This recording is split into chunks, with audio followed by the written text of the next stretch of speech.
হজরত ইব্রাহিম আলাইহিসসালাম পাখির জীবন ফিরে আসা।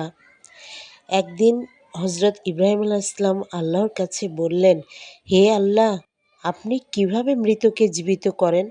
আমি দেখতে চাই। আল্লাহ বলেন, তুমি কি বিশ্বাস করো না?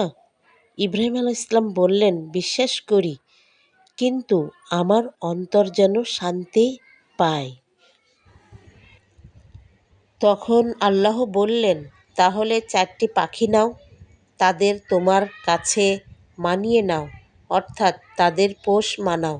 তারপর তাদের জবাই করে টুকরা করে বিভিন্ন পাহাড়ে ছড়িয়ে দাও। তারপর তাদের কারো দেখবে তারা জীবিত হয়ে তোমার কাছে ছুটে আসবে। ইব্রাহিম আলাইহিসসালাম ঠিক তাই করলেন, আর বিস্ময়করভাবে 4টি পাখি আবার জীবিত হয়ে তার কাছে ফিরে এলো। এটা ছিল আল্লাহর শক্তির এক নিদর্শন। তিনি চাইলে মৃতকে জীবিত করতে পারেন।